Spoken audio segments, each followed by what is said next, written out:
Et les voilà dans la dernière ligne droite. Midnight Runner prend la tête d'un aso.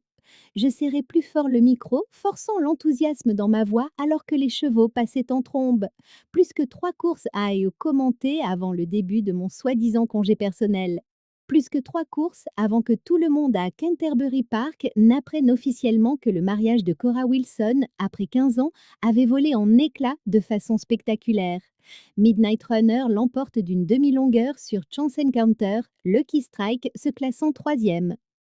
L'ironie des noms de ses chevaux ne m'échappait pas. Brett avait sa propre cavalière de minuit, son assistante de 26 ans, et notre rencontre fortuite avec la thérapie de couple s'était classée loin derrière sa crise de la quarantaine et ma carrière. C'était tout depuis la cabine des commentateurs. À vous, Jim. Je coupai mon micro et m'affalai sur ma chaise. Mon producteur me fit un signe de pouce levé à travers la vitre. Les parieurs n'avaient aucune idée que leur commentatrice hippique préférée venait de signer ses papiers de divorce le matin même. Belle énergie aujourd'hui, Wilson, dit-il en passant la tête dans l'entrebâillement de la porte. Vous êtes sûr d'avoir besoin de cette pause? Ordre du médecin, mentis-je. Le seul médecin dans l'histoire était probablement celui avec qui Brett couchait à l'heure qu'il est.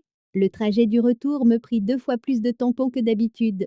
Je n'arrêtais pas de rater les sorties, mon esprit rejouant en boucle l'expression sur le visage de Brett quand j'avais enfin cessé de me battre pour nous. Du soulagement, voilà ce que c'était. Un putain de soulagement à l'état pur. Notre allée avait quelque chose de différent, il me fallut un instant pour comprendre pourquoi. Le Range Rover de Brett avait disparu, ainsi que le panier de basket et les meubles de jardin. Apparemment, je viendrai chercher mes affaires la semaine prochaine, signifiait je prendrai tout ce que je veux pendant que tu seras au travail. La maison résonnait quand je franchis la porte. 15 ans de mariage réduits à des silhouettes de poussière là où se trouvaient ses famous, ses affaires. Sa collection de whisky hors de prix, parti. Le tourne-disque vintage, parti. La photo encadrée de notre lune de miel était restée face contre le manteau de la cheminée. Je me dirigeais vers la cuisine, le claquement de mes talons sur le parquet. Le réfrigérateur bourdonnait, presque comme pour s'excuser. À l'intérieur, une bouteille Vita de vin blanc à moitié vide montait la garde, sentinelle solitaire. Je la saisis sans même prendre la peine de chercher un verre. Le canapé me parut immense lorsque je m'y enfonçai. Brett avait laissé la télévision, généreux de sa part, mais avait emporté la télécommande. Du Brett tout craché, laissait quelque chose, tout en le rendant plus difficile à utiliser. Mon téléphone vibra, Alissa, la sœur de Brett, mais qui était encore, je ne sais comment, mon amie. Le mot compliqué était bien en deçà de la réalité. Comment tu tiens le coup? M'envoya-t-elle. Je tapais, bien, puis effacé. Il a pris les meubles de jardin. Le salaud, tu veux de la compagnie? Pas ce soir. Le vin commençait à faire effet sur mon estomac vide, adoucissant les angles vifs de ma colère. 3 petits points apparurent, disparurent, puis « Je t'ai inscrite à un truc ?» Je grognai. « Pitié, dis-moi que ce n'est pas une appli de rencontre. La formation d'intervention d'urgence pour les citoyens commence samedi. Ça ne m'intéresse pas de rencontrer des gens. Il ne s'agit pas de rencontrer des gens, il s'agit d'aider les gens et de te sortir de cette maison avant que tu ne te fossilises. » J'avais envie de protester, mais les murs vides, sans blinker, semblaient se refermer sur moi. Le silence de la maison pesait sur mes tympans. « À quelle heure ?» finis-je par répondre.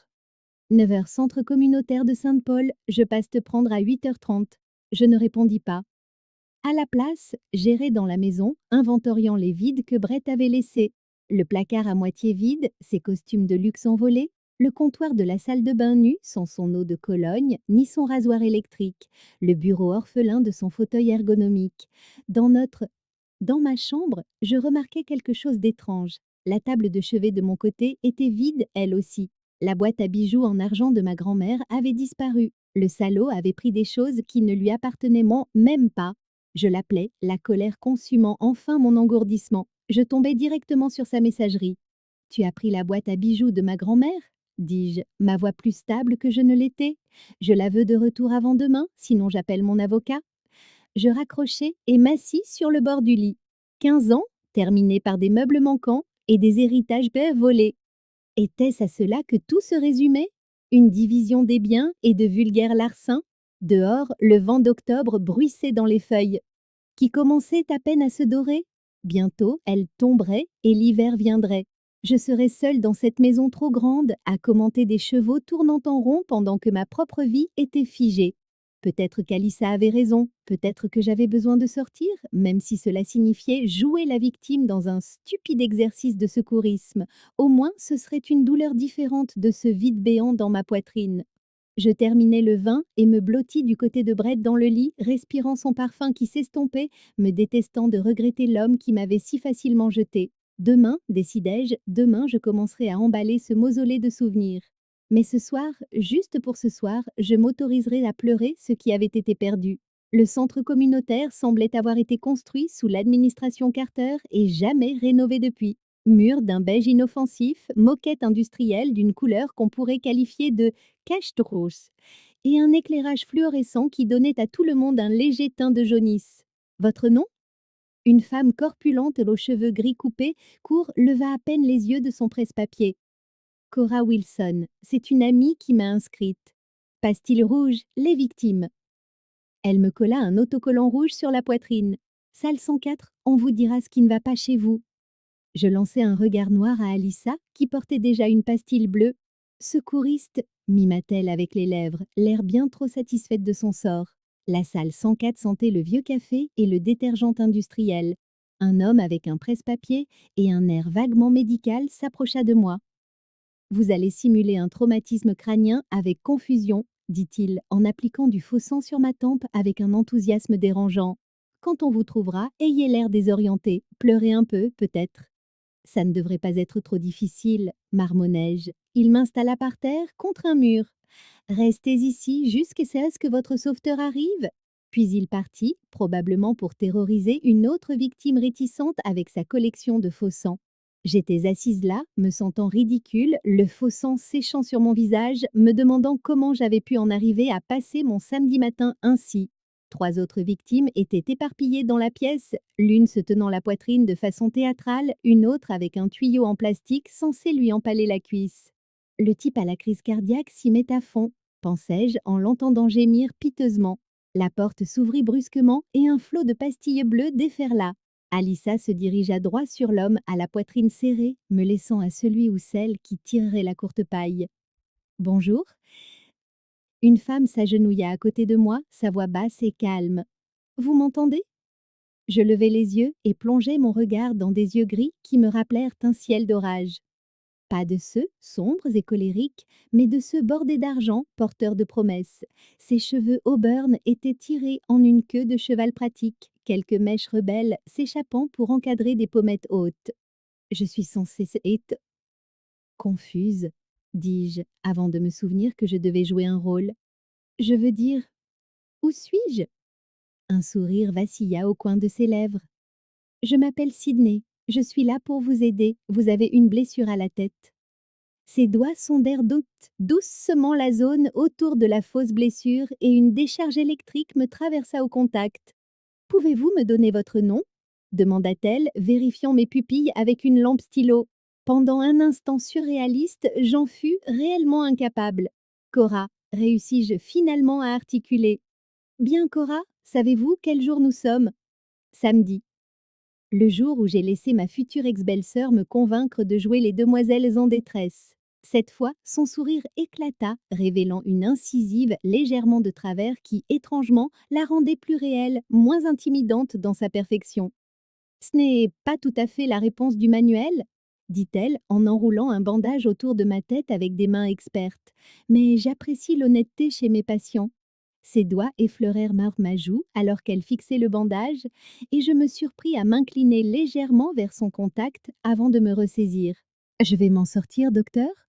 Plaisantai-je faiblement. Je pense que vos chances sont excellentes. Elle m'aida à me relever, un bras autour de ma taille, pour me soutenir. Je dois cependant préciser que j'entraîne des chevaux, pas des gens. Des chevaux? Je suis entraîneuse à Canterbury Park. Elle me guida vers une chaise. J'anime aussi des séances de thérapie équine 2 fois par semaine. Je suis la commentatrice de l'hippodrome, dis-je, surprise. Comment se fait-il qu'on ne se soit jamais rencontrés? Je reconnais votre voix, maintenant, dit-elle, ses yeux s'illuminant. Le mois dernier, vous avez fait passer Ladies Lightning pour secrétariat. Cette pouliche a du cœur. C'est vrai? Sydney vérifia quelque chose sur son presse-papier. L'exercice est terminé. Un café, celui de la cafétéria, est étonnamment bon. 20 minutes plus d'un minute plus tard, nous étions assises à une table en formica rayée, le faux sang nettoyé, buvant un café qui était en effet étonnamment bon.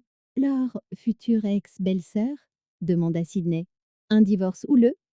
Les papiers des suites définitifs sont arrivés hier. Ah! Elle hocha la tête sans offrir les platitudes habituelles. C'est assez récent pour que vous vous définissiez encore par rapport à ça. Je me hérissais. Pas du tout. C'est la première chose que vous m'avez dite sur vous. Elle remua son café. Sans jugement, je suis passée par là. Cet aveu adoucit ma défense. Il y a longtemps? 3 ans. Ça devient plus facile, même si ça n'aide pas beaucoup maintenant.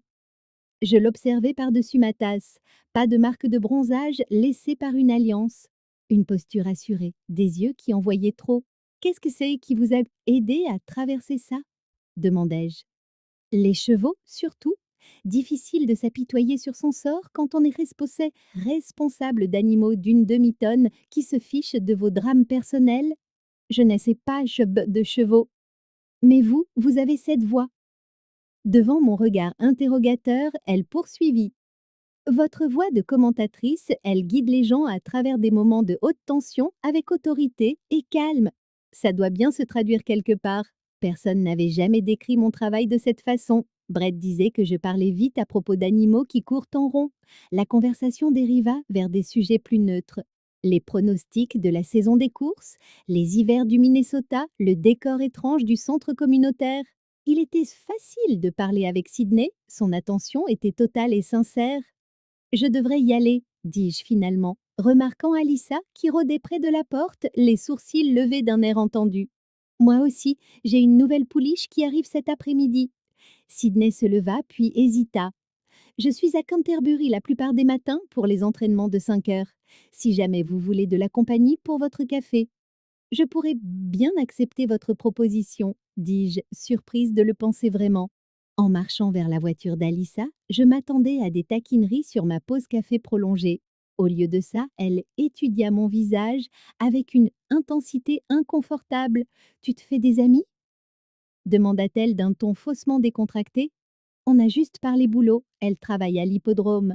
Alyssa hocha la tête, peu convaincue. Brett a appelé, il va te rendre la boîte à bijoux de ta grand-mère. Et d'un coup, ma brève accalmie prit fin, la réalité me rattrapa comme une rafale de vent froid. Sydney Carter et ses yeux de ciel d'orage s'estompèrent en arrière-plan, tandis que mon divorce redevenait la seule chose qui comptait. Le micro me semblait plus lourd que d'habitude dans ma main. 3 semaines que j'avais repris le travail et je n'arrivais toujours pas à me défaire de ce sentiment d'être une imposteur dans ma propre vie. La station avait été étonnamment correcte au sujet de mon divorce, bien que j'échoue. Surpris des chuchotements près de la machine à café qui cessait brusquement à mon approche, et les chevaux entrent dans les stalles de départ pour la 6e course de la journée, le Grand Prix d'automne, annonçai-je, parcourant mon programme. C'est alors qu'un nom attira mon attention, faisant bondir mon cœur. Ladies Lightning, entraînée par Sydney Carter, tire le couloir extérieur. Je n'avais pas revu Sydney depuis la formation de secourisme. J'avais pensé à elle de temps en temps, à ses mains sûres, à cette dent légèrement de travers quand elle souriait, mais la vie avait repris ses droits. Brett avait rendu la boîte à bijoux de ma grand-mère avec un mot agaçant disant que c'était une erreur de bonne foi et le travail s'était accumulé avec la saison des courses d'automne. Et c'est parti, criai-je alors que les portes s'ouvraient violemment. Le rythme familier de la course me stabilisa tandis que les chevaux s'élançaient sur la piste. Style Courage prend la tête d'entrée de jeu avec Market Share qui pousse fort à la corde. Ladies Lightning restait en retrait dans le peloton, conservant son énergie. Une tactique classique de Sydney, réalisai-je maintenant. La pouliche avait couru de cette façon toute la saison. À l'entrée du dernier virage, Ladies Lightning commence son effort, chargeant à l'extérieur. Ma voix s'éleva avec l'énergie de la foule alors que la pouliche alezane bondissait en avant, sa foulée s'allongeant à mesure qu'elle trouvait son rythme. Les voilà dans la dernière ligne droite. Style Courage mène toujours, mais Ladies Lightning vole maintenant, gagnant du terrain à chaque foulée. La foule rugit alors que les chevaux approchaient Ça la ligne d'arrivée et je me surpris à serrer avec le micro plus fort, poussant la pouliche par la pensée. Et c'est Ladies Lightning qui s'impose dans les dernières foulées pour l'emporter d'une tête qu'elle arrivait phénoménale. Je ne pus retenir l'excitation dans ma voix. En bas, je pouvais voir une touche de cheveux auburn alors que Sydney se précipitait sur la piste pour accueillir son cheval. Mon producteur me fit un signe de pouce levé pour ce commentaire enthousiaste, ignorant que cela tenait moins au professionnalisme qu'à l'entraîneuse qui recevait maintenant les félicitations dans le cercle des vainqueurs. Après avoir rendu l'antenne, je descendis, me disant que je ne faisais que mon travail. Les interviews des gagnants faisaient ainsi des parties du lot. La foule autour du cercle des vainqueurs s'écarta légèrement à mon approche avec mon micro portable. Sydney leva les yeux, la surprise traversant son visage avant d'être remplacée par un sourire chaleureux. La commentatrice en personne, dit-elle alors que je la rejoignais. C'était un sacré commentaire. C'était un sacré travail d'entraînement, répliquai-je en tendant mon micro. Un petit mot sur la performance de Ladies Lightning aujourd'hui. Nous avons passé en revue les questions habituelles. Régime d'entraînement, stratégie de course, projet futur pour la pouliche. Mais quelque chose d'électrique vibrait sous la surface de notre échange professionnel. Quand le voyant de la caméra s'éteignit, Sydney ne s'écarta pas. Vous voulez la rencontrer? Elle fit un geste vers Ladies Lightning qu'on faisait marcher pour la calmer un peu plus loin. Avec plaisir, dis-je, surprise de mon propre empressement. Nous nous dirigeâmes vers l'endroit où se tenait la pouliche, respirant encore fort de son effort, mais d'un calme remarquable. Sa robe brillait comme du cuivre sous le soleil d'automne. Elle est magnifique, dis-je, tendant la main avec hésitation. Elle ne mord pas, m'assura Sydney. Tenez. Elle prit ma main, la guidant vers l'encolure de la pouliche. Nos doigts s'effleurèrent. Et je ressentis cette même étincelle inattendue de notre première rencontre. Elle aime les carottes, dit Sydney en sortant une de sa poche et la pressant dans ma paume. Gardez juste la main bien à plat. Les lèvres de Ladies Lightning chatouillèrent ma main alors qu'elle prenait délicatement la friandise offerte. Sydney se tenait si près que je pouvais sentir son parfum subtil, quelque chose de terreux et de propre comme le foin frais et la déo de pluie. Vous avez un contact naturel? Observa-t-elle alors que la pouliche me poussait la main pour en avoir plus. Je ne fais que bien suivre les instructions, dis-je, regrettant aussitôt ma réponse. Les yeux de Sydney rencontrèrent les miens. Une lueur indéchiffrable les traversant. Tout le monde n'en était pas capable, dit-elle doucement. Nous sommes restés s'escroisser là un instant de trop, jusqu'à ce qu'un palefrenier vienne emmener Ladies Lightning pour sa promenade de récupération. Je devrais y retourner, dis-je, en désignant vaguement la cabine des commentateurs. Bien sûr. Sydney hésita, puis sortit une carte de visite de sa poche. J'anime des séances de théâtre, j'ai des séances de thérapie dans mon ranch en dehors de la ville, si jamais ça vous intéresse de voir ce qu'on y fait. Je pris la carte, nos doigts s'effleurant à nouveau. Je pourrais bien accepter votre proposition, dis-je, faisant écho à mes mots de notre dernière des rencontres. Ce soir-là, assise à la table de ma cuisine, je fixai la carte de Sydney. Candy Apple Ranch? Y lisait-on. Thérapie équine et entraînement. La maison semblait particulièrement vide, l'absence de Brett étant une présence en soi. Mon téléphone s'alluma, affichant un SMS d'un numéro inconnu. Ladies Lightning voulait que je vous dise qu'elle a beaucoup aimé rencontrer sa commentatrice préférée. Je souris malgré moi et enregistrai le contact sous le nom de Sydney Carter. Dites-lui que le sentiment est réciproque, tapai-je. 3 petits points apparurent, disparurent, puis réapparurent. Petite fête pour la victoire demain soir. Rien de chic, juste des pizzas orange. Drake, vous êtes la bienvenue? Je fixai le message, une étrange palpitation dans l'estomac. Cela faisait des années que je n'avais pas ressenti ce genre d'anticipation nerveuse pour quoi que ce soit. Une autre fois, peut-être, répondis-je finalement. Je commence au dimanche. L'offre tient toujours, fut la réponse, suivie d'un émoji cheval. Je posai le téléphone, reprenant la carte de visite de Sydney. Le ranch n'était qu'à 30 minutes de minutes de la ville. Je pourrais y aller, voir ces séances de thérapie qui la passionnaient tant, mais quelque chose me retenait. Pas seulement la gêne d'être fraîchement célibataire, mais autre chose. Le sentiment qu'entrer dans le monde de Sydney Carter pourrait déclencher quelque chose que je n'étais pas prête à affronter. Je glissai quand même la carte dans mon portefeuille, me disant que c'était juste du réseautage professionnel. Mais plus tard, allongée dans mon lit, je me surpris à rejouer le moment où nos mains s'étaient touchées en donnant cette carotte à Ladies Lightning et à me demander pourquoi cela me semblait bien plus important que ça n'aurait dû. La carte de Sydney brûla dans mon portefeuille pendant 2 semaines avant que je ne l'appelle enfin. Novembre était arrivé en force, dénudant les arbres et menaçant de neige. Le moment parfait, décidai-je, pour visiter un ranch de chevaux à des kilomètres de nulle part. Je commençais à croire que Ladies Lightning vous avait fait peur, dit Sydney quand elle répondit. Juste occupée, mentis-je. La vérité était plus compliquée. J'avais pris le téléphone au moins 5 fois avant de finalement composer le numéro. Votre offre de voir votre travail de thérapie tient toujours? Toujours. Que diriez-vous de demain après-midi? Nous avons une séance avec des adolescents à 14 heures. Le ranch était niché dans des collines qui avaient déjà pris des teintes dorées, tous les patates dorées et brunes avec le changement de saison. Un panneau en bois indiquant Candy Apple Ranch se balançait doucement dans le vent alors que je garais ma voiture sur l'allée de gravier. Plusieurs enclos modestes entouraient une grande écurie et un bâtiment plus petit que je supposais être la maison de Sydney. Elle sortit de l'écurie au moment où je me garais, vêtue d'un jean maculé de boue et d'une chemise en flanelle aux manches retroussées, semblant bien plus dans son élément qu'à l'hippodrome.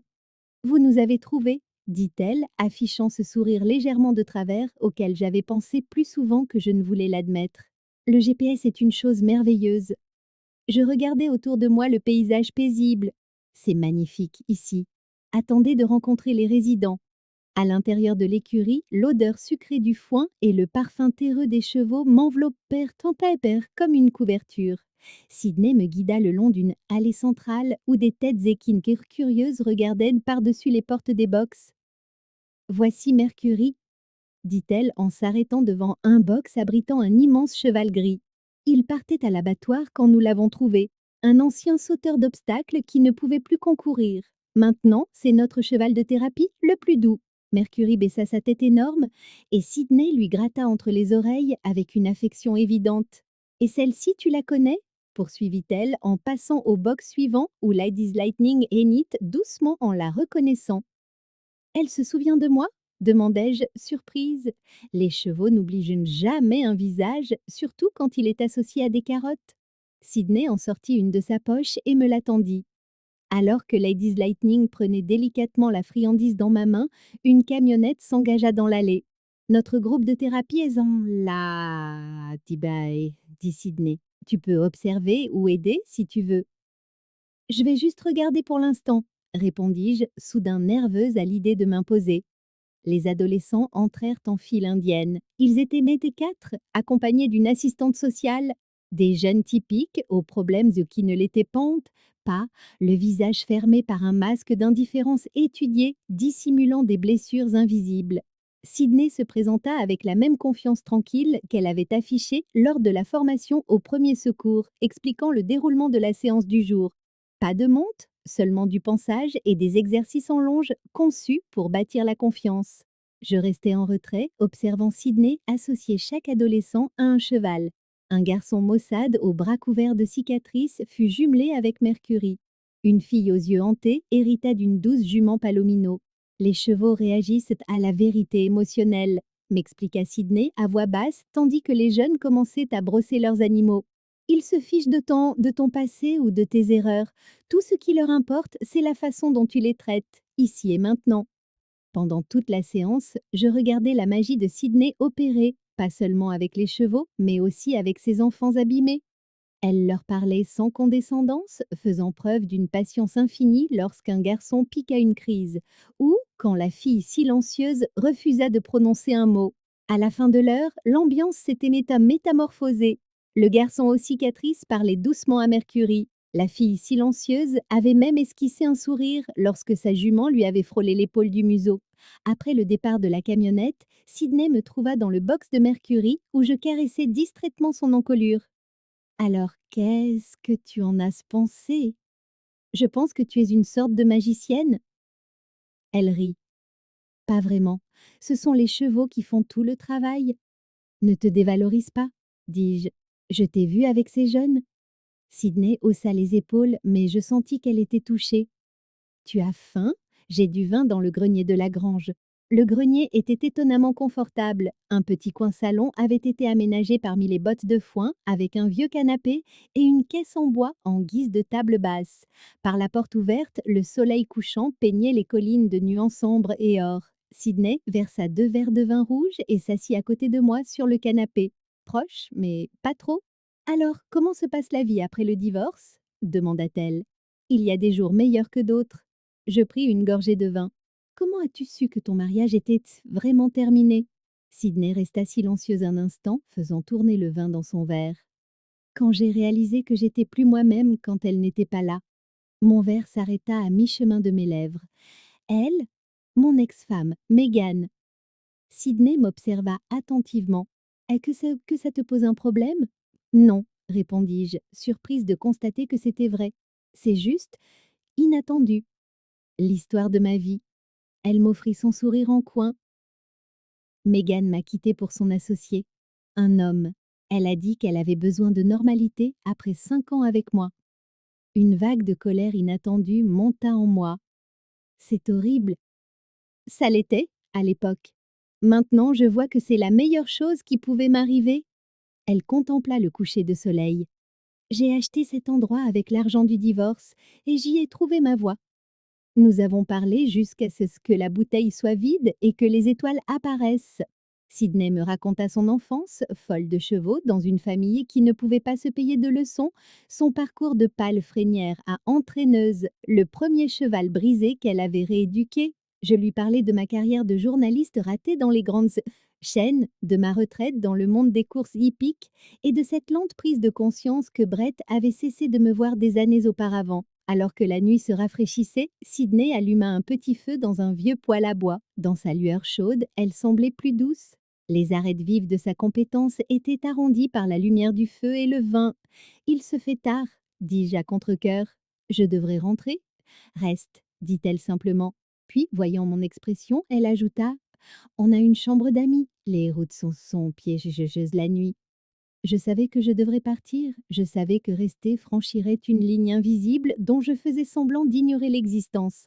Mais l'idée de ma maison vide n'avait aucun attrait comparé à la chaleur de ce grenier et à la compagnie de Sydney. Encore un verre, concédai-je en tendant le mien. Le sourire de Sydney en me resservant fit naître un battement dans ma poitrine, une sensation que j'avais presque oubliée, la possibilité. Je me suis réveillée avant l'aube dans un lit inconnu, momentanément désorientée avant de me souvenir de la chambre d'amis de Sydney. Que s'était-il passé la nuit dernière? Ma tête me lançait légèrement à cause du vin, mais plus troublant encore étaient les fragments de souvenirs. La main de Sydney effleurant la mienne en me tendant un autre verre, son rire à la lueur du feu, la façon dont mon cœur s'était emballé quand elle s'était rapprochée sur le canapé. Il ne s'était rien passé, pas vraiment. Juste une conversation qui s'était étirée bien après minuit, Sydney me raccompagnant à la chambre d'amis, ses doigts s'attardant sur mon épaule en me souhaitant bonne nuit. Alors pourquoi avais-je l'impression d'avoir fait quelque chose d'interdit? Je m'habillai rapidement et descendis les escaliers sur la pointe des pieds. La maison était silencieuse, mais une lumière filtrait de la cuisine où je trouvais un mot posé contre la cafetière. Course matinale avec Mercury, sers-toi pour le petit déjeuner, de retour à 7 heures S. Je jetai un œil à l'horloge, 6h15. Je devrais partir maintenant, retourner à Saint-Paul avant son retour, avant de devoir affronter ce qui se passait entre nous à la dure lumière du jour. Au lieu de ça, je fis du café et j'attendis. Sydney revint, les joues rosis par le froid, les cheveux en bataille. Tu es levé tôt, dit-elle, sans paraître surprise de me trouver à sa table de cuisine. Je devrais y aller, dis-je, sans bouger. Tu restes pour le petit déjeuner? J'ai acquiescé, ignorant la voix dans ma tête qui hurlait que c'était un terrain dangereux. Autour d'eux et de toast, nous parlâmes de tout et de rien, des courses à venir, de la météo, d'un livre que Sydney lisait. C'était d'une domesticité dérangeante. Lorsque nos mains s'effleurèrent en attrapant le sel, je reculai comme si je m'étais brûlée. Cora, dit doucement Sydney, de quoi as-tu si peur? Je n'ai pas peur, cher, mais brr, mentis-je. J'ai vraiment besoin de rentrer, j'ai un truc à faire. Les yeux de Sydney étaient trop perspicaces. Bien sûr. Le trajet de retour vers Saint-Paul fut un tourbillon de confusion. Qu'est-ce que je faisais? Sydney était une femme, et moi pas. Je n'avais jamais... Mon téléphone sonna. Le nom d'Alissa sur l'écran sonna comme une accusation. Où es-tu? Demanda-t-elle sans préambule. Je t'appelle depuis hier soir. J'ai dormi chez une amie, dis-je, détestant l'hésitation dans ma voix. Brett est passé chez toi te chercher. Mon estomac se noua. Pourquoi? Il dit qu'il veut te parler. Il avait l'air sérieux. J'étais encore en train de digérer l'information quand je me garai dans mon allée et vis le Range Rover de Brett. Il était assis sur les marches de mon Porsche, l'air d'avoir dormi tout habillé. Où étais-tu? Demanda-t-il en se levant à mon approche. Ça ne te regarde pas, dis-je en déverrouillant ma porte. Qu'est-ce que tu veux? Il me suivit à l'intérieur. J'ai fait une erreur, Cora. Tu me manques. Je le dévisageais, observant ses traits familiers qui avaient autrefois représenté un foyer. Maintenant, il n'était qu'à plus qu'un assemblage étrange sur un visage connu. Tu as 15 ans de retard pour cette prise de conscience, dis-je, mettant l'îlot de la cuisine entre nous. Ne sois pas comme ça, on avait quelque chose de vrai. Il s'approcha. Ce qu'on avait, c'était moi qui soutenais ta carrière pendant que tu te tapais tout le service administratif. Le visage de Brett se durcit. Ce n'est pas juste. J'ai fait des erreurs, mais toi aussi. C'est quand la dernière fois que tu as été vraiment présente dans notre mariage? Ces mots frappèrent trop près d'une vérité que j'avais évitée. M'étais-je désinvestie bien avant lui? Ça n'a plus d'importance maintenant, dis-je. C'est fini. Il y a quelqu'un d'autre? Demanda-t-il soudainement. Le visage de Sydney traversa mon esprit. Non, dis-je trop vite. Brett m'étudia. Tu mens, c'est qui? Il n'y a pas de il, répondis-je, techniquement dans le vrai. Alors pourquoi ne pas nous donner une autre chance? Une douleur fulgurante me transperça la tête, si intense que je m'agrippai au comptoir pour me soutenir. Cora? La voix de Brett semblait venir de très loin. Il faut que tu partes, réussis-je à articuler alors que ma vision se brouillait sur les bords. Tu n'as pas l'air bien. Migraine? Dis-je, bien que cela ne ressemblât à aucun mal de tête que j'ai jamais connu. Les couleurs semblaient tant se fondre les unes dans les autres, et un étrange bourdonnement dans mes oreilles ressemblait presque à de la musique. Le visage inquiet de Brett flottait devant moi. Laisse-moi te conduire aux urgences. Va-t'en, c'est tout, murmurai-je alors qu'une autre vague de douleur déferlait dans mon crâne. Après son départ, je m'effondrai sur le sol de la salle de bain, pressant mon front contre le carrelage frais. Le monde était devenu un kaléidoscope de sensations fracturées. Les sons avaient des couleurs, les odeurs des textures. La sonnerie de mon téléphone avait un goût de métal dans ma bouche. Je parvins à répondre. La voix de Sydney était un ruban de soie bleue se déroulant dans mon esprit. Cora, ça va? Vois, pas bien, marmonnai-je. Tout est bizarre. J'appelle les urgences. Pas d'hôpital, protestai-je faiblement. Juste besoin de repos? Les heures suivantes se déroulèrent dans un brouillard de confusion sensorielle. Je fus vaguement consciente de l'arrivée d'Alissa, d'être conduite quelque part, de lumières vives et de voix inquiètes, d'une salle d'examen stérile, de questions auxquelles je ne pouvais répondre correctement. Synesthésie induite par le stress, expliqua une voix. Ce n'est pas rare après un traumatisme émotionnel important. Est-ce que ça va passer? S'inquiéta Alissa. Avec du repos et une réduction du stress, oui. Pour l'instant, minimiser les stimulations sensorielles, lumière tamisée, environnement calme. Je sortis de l'hôpital avec des médicaments dont je ne pouvais prononcer le nom et des instructions sur lesquelles je ne pouvais me concentrer. Alissa me ramena à la maison dans un silence qui avait un goût d'amandes amères. Dans ma chambre obscurcie, les rideaux tirés contre la lumière agressive, je vérifiai mon téléphone. 3 appels manqués de Sydney, un texto. S'il te plaît, dis-moi que tu vas bien. Je ne pouvais pas gérer son inquiétude pour le moment. Je ne pouvais pas démêler ce que cela signifiait ou ce que je voulais que cela signifie. Le monde était déjà trop déroutant, mes sens brouillés comme des stations de radio mal réglées, captant plusieurs fréquences. Mais en sombrant dans un sommeil agité, c'est la voix de Sydney que j'entendis, ce ruban de soie bleue s'enroulant autour de moi, me guidant dans l'obscurité. Et à l'approche du dernier virage, c'est Thunder Express en tête, suivi de Midnight Magic et Crimson Tide. Ma voix flancha alors que les chevaux devenaient flous devant mes yeux, leurs couleurs changeant et se mélangeant. La robe Bay de Thunder Express m'apparut soudainement verte, Crimson Tide semblait bleue et Midnight Magic paraissait traîner des étincelles de lumière. Thunder Express maintient la tête avec Je m'arrêtai, essayant désespérément de donner un sens au kaléidoscope devant moi. Avec Crimson, non. Midnight Magic qui remonte à l'extérieur. Jim, mon producteur, me fixait à travers la vitre. Ses sourcils grimpaient vers la racine de ses cheveux. Et c'est Thunder Express qui l'emporte de 2 longueurs, terminai-je piteusement alors que les chevaux franchissaient la ligne d'arrivée sans être tout à fait sûr que c'était bien ce qui s'était passé. C'était quoi, ce bordel? Aboya Jim, faisant irruption dans la cabine dès que nous fûmes hors antenne. Tu as annoncé le mauvais cheval 3 fois. Je suis désolée, dis-je, pressant mes doigts contre mes tempes où un mal de tête commençait à poindre. Je ne me sens pas bien. Pas bien? Il pointa les moniteurs qui rediffusaient la course. Tu as dit que le cheval gris était au rose en direct. Je n'avais même pas réalisé que j'avais dit cette partie à voix haute. La synesthésie avait empiré au cours de la semaine écoulée, malgré les médicaments et le soi-disant repos. Je crois que je dois rentrer chez moi, réussis-je à dire, rassemblant mes affaires alors que la cabine semblait tanguer sous mes pieds. Prends la semaine, dit Jim, l'inquiétude l'emportant finalement sur son agacement. Remets-toi d'aplomb, on ne peut pas avoir des commentaires comme ça. Je rentrai en voiture dans un brouillard de circuits sensoriels croisés où le son des klaxons avait un goût de pièces de monnaie et les feux rouges une odeur de cannelle. Le temps que je franchisse ma porte d'entrée, j'étais au bord des larmes, submergée par les sensations. Je n'étais même pas installée sur le canapé quand la sonnette retentit, une spirale violette de son qui me fit grimacer. Quand j'ouvris la porte, Sydney se tenait là, l'inquiétude gravée sur son visage. Comment savais-tu où j'habite? Demandai-je, trop désorientée pour être polie. Alissa m'a appelée. Elle brandit un sac en toile. J'ai apporté des choses qui pourraient t'aider.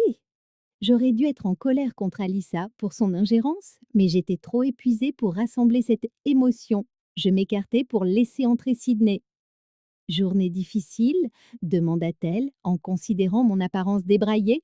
J'ai dit qu'un cheval gris était rose à la radio en direct, dis-je, tentant un rire qui ressembla plus à un sanglot. Je perds ça la tête.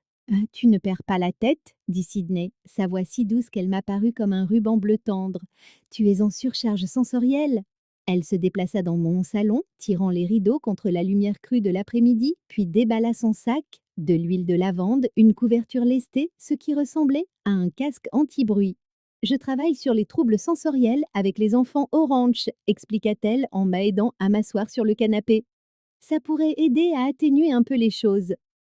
La couverture lestée se déposa sur moi comme un bouclier protecteur. Sydney tamponna de l'huile de lavande sur mes poignets, le parfum parvenant à étouffer le tumulte des autres sensations qui me bombardaient. Mieux? Demanda-t-elle en s'asseyant à côté de moi. J'acquiesçai, n'osant pas parler. Sa proximité, sa chaleur, son odeur s'enregistraient même comme une lueur dorée, étrangement plus agréable que submergente. Ça arrive parfois avec les chevaux? Dit-elle doucement. Ils sont submergés par trop d'informations. On doit leur apprendre à traduire entre les sensations, à trouver des moyens de traiter ce qu'ils vivent. Les chevaux ont la synesthésie? Demandai-je, sceptique. Sydney sourit. Pas exactement. Mais ils vivent dans dans un monde où les stimuli sensoriels dictent leurs réactions. Ils doivent apprendre quels stimuli prioriser. Elle prit ma main, son pouce traçant des cercles dans ma paume. La sensation était électrique, mais d'une certaine manière, elle manquerait. Ferme les yeux, m'ordonna-t-elle. Concentre-toi uniquement sur ce que tu ressens, pas sur ce que tu vois, entends ou goûtes. Juste ça. Elle appliqua une légère pression sur ma paume. Je fis ce qu'elle disait, me concentrant sur le cercle chaud que son pouce dessinait. Peu à peu, les autres sensations reculèrent, comme si son contact était un bouton de volume qui baissait le reste du monde. Maintenant, dis-moi ce que tu entends, dit-elle. Ta respiration, murmurai-je, le tic-tac de l'horloge, la circulation dehors. Bien. Peux-tu séparer ces sons? Te concentrer sur un seul? J'acquiesçai, me focalisant sur le rythme régulier de sa respiration. Nous avons continué ainsi pendant ce qui sembla des heures, Sydney me guidant à travers des exercices pour trier et catégoriser les informations sensorielles, m'apprenant à traduire entre les fils croisés dans mon cerveau. Ta voix a le son du miel? Avouai-je à un moment, embarrassée par l'intimité de cette confession. Au lieu de rire, elle demanda simplement: quel genre de miel? De fleurs sauvages? Dis-je sans hésiter. doré et chaud. Le sourire de Sydney fut comme un lever de soleil. Elle se pencha lentement, me laissant le temps de reculer, et effleura mes lèvres des siennes. Un contact fugace qui envoya une cascade de lumière dorée à travers mon esprit. Quelle sensation ça a eu, murmura-t-elle. Comme de rentrer à la maison, chuchotai-je, surprise de ma propre honnêteté. Sydney resta jusqu'au soir, préparant un repas simple que mes papilles sursensibles pouvaient tolérer, s'assurant que je prenais mes médicaments. Quand elle se leva enfin pour partir, je sentis la panique monter. Tu reviendras demain demandai-je, détestant le besoin dans ma voix. Des chevaux au galop ne pourraient m'en empêcher, dit-elle, déposant un autre baiser léger sur mon front. Après son départ, je restais allongée dans l'obscurité silencieuse, toujours enveloppée dans la couverture lestée. Le monde avait cessé de tourner si violemment. Pour la première fois depuis le début de la synesthésie, j'avais l'impression que je pourrais retrouver une vie normale, ou peut-être quelque chose de nouveau, quelque chose qui avait le goût du miel de fleurs sauvages et la sensation de rentrer à la maison. Les visites quotidiennes de Sydney devinrent ma bouée de sauvetage au cours des 2 semaines suivantes. Chaque après-midi, elle arrivait avec de nouvelles astuces pour gérer ma synesthésie, des huiles essentielles qui semblaient ordonner mes sens chaotiques, de la musique spécialement composée pour la régulation sensorielle, des exercices qui m'aidaient bien à traduire entre la vue, le son et le goût. Sous sa direction patiente, le monde commença progressivement à se stabiliser. Tu deviens meilleure à ça, remarqua-t-elle un soir alors que nous étions assises sur ma terrasse à regarder le coucher du soleil. Les couleurs brillantes ne provoquaient plus de surcharge, juste un doux bourdonnement de sensations que je pouvais maintenant presque apprécier. J'ai un bon professeur, dis-je, laissant mes doigts s'effleurer sur les siens. Ces petits contacts étaient devenus plus fréquents entre nous, chacun moins hésitant que le précédent. Le premier baiser ne s'était pas répété, mais il flottait dans l'air autour de nous, un secret partagé qu'aucune de nous n'était prête à pleinement reconnaître. Quand la sonnette retentit, je n'enregistrai pas immédiatement la spirale violette qu'elle déclencha. Un progrès. Tu attends quelqu'un demanda Sydney. Non commençai-je, puis je me figeai. Les voix de mes parents résonnèrent à travers la porte alors qu'ils entraient avec leur clé de secours. Cora, chérie, on est là. Mince, je me levai rapidement. Mes parents. Ils ne devaient pas arriver avant demain. Le visage de Sydney resta neutre, mais je la vis s'éloigner subtilement de moi sur le banc. Cora, tu es à la maison? La voix de ma mère se rapprocha. Dehors, maman, criai-je, essayant de garder ma voix stable. Ils apparurent à la porte de la terrasse. Mon père grand était stoïque, ma mère se précipitant immédiatement pour m'étreindre. On était si inquiets quand Alissa nous a parlé de ton état, dit maman, me tenant à bout de bras pour m'examiner. Tu aurais dû nous appeler tout de suite. Je vais bien, maman, juste un petit problème sensoriel dû au stress. Je me tournai légèrement. Voici mon amie, Sydney Carter. Elle m'a aidé à gérer mes symptômes. Sydney se leva et tendit la main. Enchanté de vous rencontrer, monsieur et madame Wilson. Mon père lui serra brièvement la main. Vous êtes médecin? Non, monsieur, je travaille avec des chevaux de thérapie. De nombreuses techniques se transposent bien aux humains ayant des troubles du traitement sensoriel. L'expression de mon père indiquait clairement ce qu'il pensait de la thérapie équine. Ma mère, toujours polie, força un sourire. Quelle méthode alternative?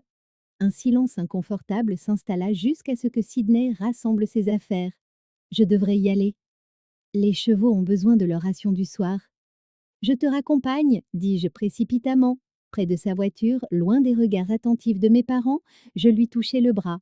Je suis désolée pour tout ça, ils sont de la vieille école. Ce n'est rien.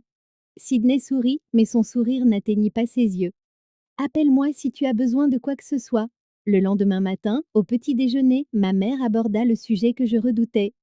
Alissa nous a dit que tu étais instable depuis le divorce. Je reposai ma tasse de café plus brusquement que nécessaire. Alissa ferait mieux de se mêler de ses affaires. Elle s'inquiète, chérie. Nous nous inquiétons tous. Maman échangea un regard avec mon père. D'abord cette étrange maladie, puis cette fugue du jour au lendemain, et maintenant cette femme aux chevaux. Sydney est une entraîneuse et thérapeute équestre respectée, dis-je, sentant la chaleur me monter aux joues. J'en suis sûre, dit mon père d'un ton qui suggérait le contraire. Mais es-tu certaine que ce soit la bonne influence en ce moment? Tu es vulnérable? Je suis divorcée, papa, pas atteinte de lésions cérébrales. Elliot, à l'église, connaît un merveilleux conseiller chrétien, insista ma mère. Quelqu'un qui aide les gens à traverser les transitions difficiles. Je ravalais une réplique cinglante sur ce qui, selon eux, nécessitait une thérapie et forçait un sourire. J'y réfléchirai. Plus tard dans l'après-midi, alors que mes parents dormaient pour récupérer du décalage horaire, on sonna de nouveau à ma porte. C'était Alissa, l'air inhabituellement nerveuse. Il faut que je te parle, dit-elle en jetant un coup d'œil par-dessus mon épaule. Tes parents sont là? Ils dorment? Qu'est-ce qui ne va pas? Elle se tordit les mains. J'ai fait quelque chose qui risque de te mettre en colère. Mon estomac se noua. Quoi? J'ai parlé de Sydney à Brett. Je lui ai dit que tu passais du temps avec elle. Tu as fait quoi? La trahison me frappa comme un coup de poing. Je m'inquiète pour toi, Cora. D'abord ce truc bizarre au cerveau, et maintenant tu te mets soudainement à expérimenter? Ça ne te ressemble pas? Il n'y a rien là à expérimenter, mentis-je, bien que le souvenir du baiser de Sydney brûlait dans mon esprit. Elle m'azide avec la synesthésie. Brett dit que tu es confuse, que le divorce t'a rendue vulnérable aux influences. Oh mon Dieu! Je ris, incrédule. Toi, Brett et mes parents, vous pensez tous que je dois être sauvée de la grande méchante lesbienne? Alissa tressaillit. Ce n'est pas. Si, c'est exactement ça. Je m'approchai, baissant la voix. Tu as peur que je sois heureuse avec quelqu'un qui n'est pas ton frère. Je veux juste que tu sois sûre. Je suis sûre de vouloir que tu partes, dis-je, la peine se transformant en colère. Après son départ, j'envoyai un texto à Sydney. Besoin de sortir d'ici, mes parents me rendent folle. Sa réponse fut rapide. Ma porte est toujours ouverte. Je fis un sac pour la nuit, laissai un mot pour mes parents endormis et conduisis à travers une neige de plus en plus dense en direction du ranch Candy Apple. Quand j'arrivai, les flocons tombaient si drus que je distinguais à peine l'allée. Sydney m'accueillit sur le seuil, le visage inquiet. Tu as choisi un sacré moment pour venir. Ils annoncent 30 centimètres de neige. Désolée, dis-je en tapant des pieds pour enlever la neige de mes bottes. J'avais besoin de m'échapper. Elle prit mon sac, sa main effleurant la mienne. Intervention familiale, complète avec suggestion de thérapie de conversion. L'expression de Sydney s'assombrit. Je connais la chanson. Nous nous installâmes dans le petit salon où un feu crépitait dans l'âtre tandis que la tempête s'intensifiait dehors. Sydney nous versa un verre de whisky, le liquide ambré captant la lueur des flammes. À l'évasion, trinqua-t-elle. Alors que la nuit tombait et que la neige s'accumulait, nous nous rapprochâmes sur le canapé, partageant des histoires de déception familiale et d'attentes déçues. Quand Sydney posa sa main sur la mienne, la sensation envoya des ondulations dorées à travers ma vision. La synesthésie transformait désormais son contact en quelque chose de magnifique et non plus d'oppressant. Nous sommes bloqués par la neige, tu sais, dit-elle doucement. Les routes seront impraticables jusqu'à demain matin. Je regardais nos doigts entrelacés. Je sais, le feu s'était consumé lorsque Sydney m'embrassa enfin, vraiment. Pas l'effleurement de lèvres de la dernière fois, mais un baiser qui posait des questions et offrait des réponses en même temps. Mes sens s'embrasèrent, puis se stabilisèrent, trouvant leur véritable nord dans son contact. Reste avec moi cette nuit, murmura-t-elle contre mes lèvres. Dehors, la tempête faisait rage, mais à l'intérieur, j'avais trouvé un refuge comme je n'en avais jamais connu. Il faut qu'on parle de ce qui s'est passé dans la cabine de retransmission de Canterbury le mois dernier, dit Richard Miller, ses doigts formant un clocher sur la table de conférence polie. J'avais été convoqué au siège du réseau, un bureau élégant du centre-ville qui me donnait toujours l'impression d'être sur un plateau de cinéma. 3 cadres me faisaient face, leurs expressions variant de l'inquiétude à l'irritation. J'ai expliqué la situation dans mon certificat médical, dis-je, gardant une voix stable. Une synesthésie induite par le stress, c'est sous contrôle maintenant. Nous sommes heureux de l'entendre, dit Vanessa, la directrice des programmes, mais il y a eu des rumeurs. Des rumeurs? Je haussai un sourcil. Richard se tortilla sur sa chaise. Sur votre vie personnelle? Voilà, c'était donc ça. 3 semaines s'étaient écoulées depuis la tempête de neige au ranch de Sydney. 3 semaines à partager mon temps entre ma maison en ville et sa propriété à la campagne. 3 semaines à découvrir des facettes de moi-même que j'ignorais. Et apparemment, 3 semaines à alimenter les ragots du monde des courses. Je ne savais pas que ma vie personnelle avait un rapport avec ma capacité à commenter les courses, dis-je froidement. Ce n'est pas le cas, normalement, intervint Vanessa. Mais quand une commentatrice estimée commence à sortir publiquement avec une entraîneuse dont les chevaux courent sur notre piste, il y a un conflit d'intérêts potentiel, termina Richard. Je n'ai jamais favorisé les chevaux de Sydney dans mes commentaires, protestai-je, la chaleur me montant au visage. Votre commentaire sur la victoire de Ladies Lightning le mois dernier suggère le contraire, intervint le troisième cadre dont j'avais oublié le nom. C'était une fin de course exaltante, dis-je, l'indignation montant en moi. Je commente ce que je vois. Bien sûr, apaisa Richard, mais la perception est primordiale dans ce métier. Vanessa fit glisser un dossier sur la table. Nous vous proposons un transfert vers notre station sœur dans le Kentucky. Même poste, même salaire, un nouveau départ. Vous me punissez pour la personne que je fréquente demandai-je, incrédule. Nous vous offrons une opportunité, corrigea Richard, pour le confort de tous. Je fixai le dossier, la colère montant en moi comme une tempête. Le confort de tous ou le vôtre? Le trajet jusqu'au Ranch Candy Apple fut un tourbillon d'émotions. Comment osait-il? 15 ans que je donnais à Canterbury Park à me forger une réputation d'impartialité et de précision, et maintenant ça? Sydney était dans le manège circulaire à mon arrivée, travaillant avec un nouveau cheval, un bail ombrageux qui n'avait pas encore appris à faire confiance. Elle se déplaçait avec cette aisance qui m'avait attirée chez elle, son langage corporel parlant une langue que l'animal effrayé pouvait comprendre. Je regardais en silence jusqu'à la fin de la séance, ne voulant pas effrayer le cheval. Lorsque Sydney sortit, son visage s'illumina d'un sourire qui faisait encore battre mon cœur. Quelle bonne surprise, dit-elle en m'embrassant légèrement. Puis, lisant mon expression, qu'est-ce qui ne va pas? Nous nous assîmes à sa table de cuisine pendant que je lui racontais la réunion. Le visage de Sydney s'assombrit à mesure que je décrivais l'opportunité qu'il m'avait tournée présentée. En gros, quitte la ville, ou sinon, résuma-t-elle, les mains serrées autour d'une tasse de thé. C'est à peu près ça. Je passais mes doigts dans mes cheveux. Frustrée. 15 ans, il me traite, c'est comme si j'étais remplaçable. Sydney resta silencieuse un instant. Qu'est-ce que tu vas faire? C'était la question que j'évitais depuis la réunion. Qu'allais-je faire? Le Kentucky signifiait quitter le Minnesota, quitter Sydney. Je ne sais pas, admis-je. Qu'est-ce que je suis ou que tu ferais pas, Lisa Sambo? Que ferais à ma place? Sydney me regarda droit dans les yeux. Je leur dirai de se la mettre où je pense leur opportunité. Un rire surpris m'échappa. Et après? J'ai besoin d'un travail. Vraiment? Elle se pencha en avant. Je pensais à développer le programme de thérapie ici. Avec tes relations et tes compétences en communication, on pourrait aider plus d'enfants, peut-être même des adultes souffrant de traumatisme ou de stress post-traumatique. Je la dévisageais. Tu veux que je travaille avec toi ici? Je veux que tu envisages toutes tes options avant de laisser la peur décider pour toi. Elle me prit la main, y compris les options qui pourraient tendre tête. Plus tard, cet après-midi-là, je me retrouvais dans un centre communautaire de Saint-Paul, assise maladroitement dans un cercle de femmes âgées de 20 à 60 ans.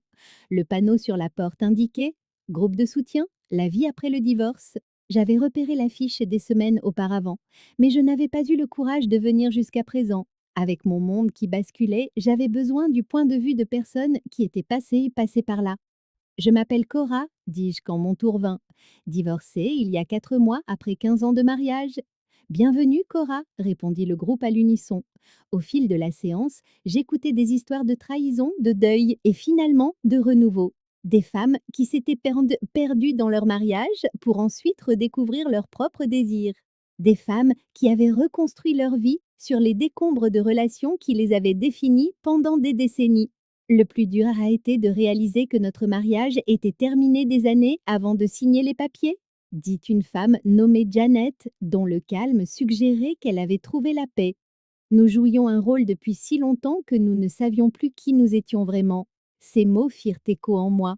Depuis combien de temps Brett et moi faisions-nous semblant? Combien d'années avais-je passé à être Madame Brett Sanders au lieu de Cora Wilson? Comment as-tu su ce que tu voulais? Après? Lui demandai-je à la fin de la séance. Jeannette sourit. J'ai essayé des choses. Certaines ont fonctionné, d'autres non. Mais pour la première fois, je choisissais en fonction de ce qui me rendait heureuse et non de ce qui maintenait la paix. Sur le chemin du retour, ces paroles résonnaient dans mon esprit. Qu'est-ce qui me rendait heureuse? La réponse vint avec une clarté surprenante. La force tranquille de Sydney, le rythme de la vie au ranch, le sentiment d'utilité que j'éprouvais en aidant les autres à trouver leur équilibre, tout comme Sydney m'avait aidé à trouver le mien. Mon mariage n'avait pas échoué quand Brett était parti. Il avait échoué des années plus tôt, quand nous avions tous les deux cessé de choisir le bonheur plutôt que le confort. Je ne referai pas cette erreur.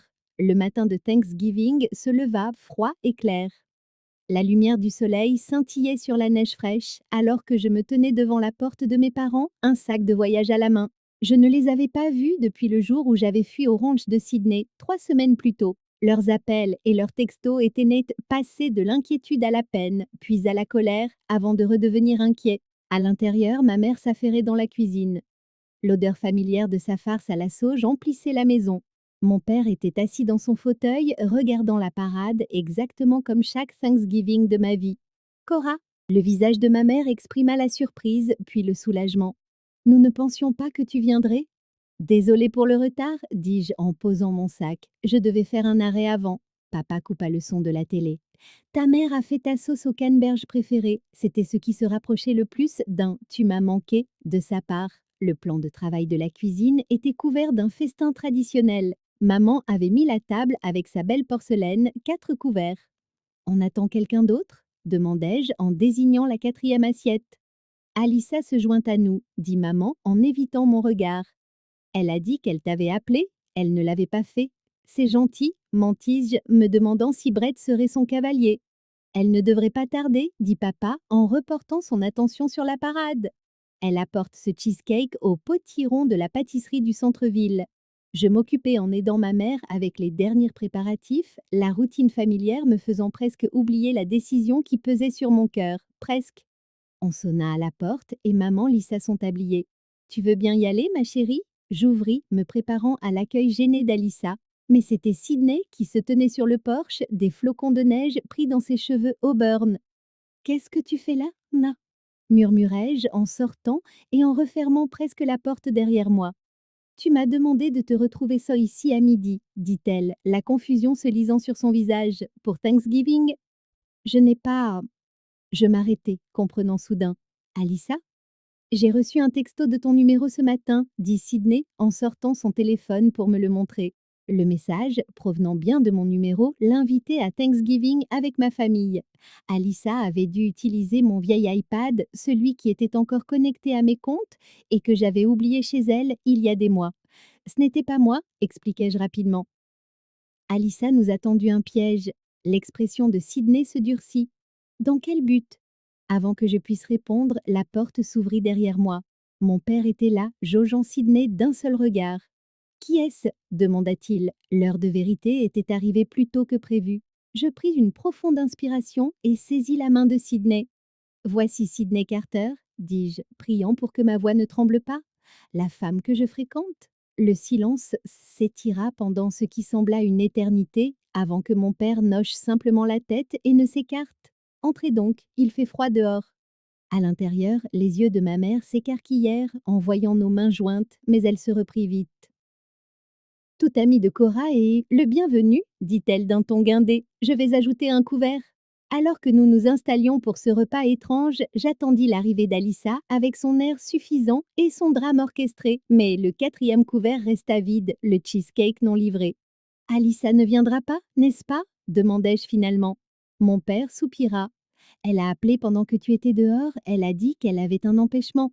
C'est elle qui a tout organisé, dis-je en faisant un geste entre Sydney et moi.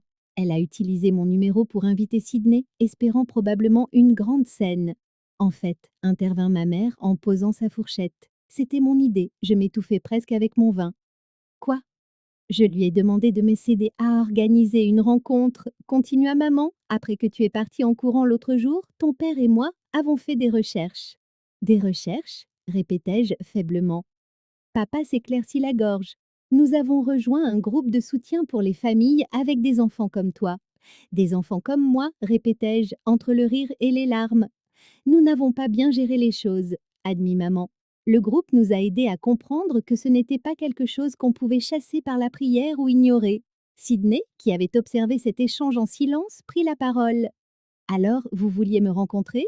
Nous voulions rencontrer la personne qui rend notre fille heureuse, dit simplement papa, même si ce n'est pas ce à quoi nous nous attendions.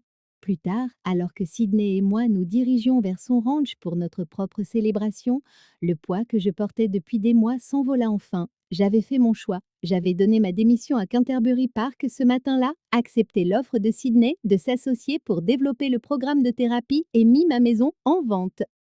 Je n'arrive toujours pas à croire que tes parents aient changé d'avis, dit Sydney en conduisant son camion sur le chemin enneigé menant au ranch. Ils essayent, dis-je, c'est plus que ce que j'espérais. En haut de la colline, le ranch Candy Apple apparut, la vieille grange décorée de guirlandes pour les fêtes. Ladies Lightning et Mercury se tenaient près de la clôture, comme s'ils nous attendaient, leur souffle visible dans l'air froid. À quoi tu penses demanda Sydney en remarquant mon air songeur. Je pense que la synesthésie n'était pas une malédiction, finalement, dis-je en lui prenant la main. Elle m'a fait voir le monde différemment, te voir différemment. Et que vois-tu maintenant demanda-t-elle, ses yeux gris plongeant dans les miens.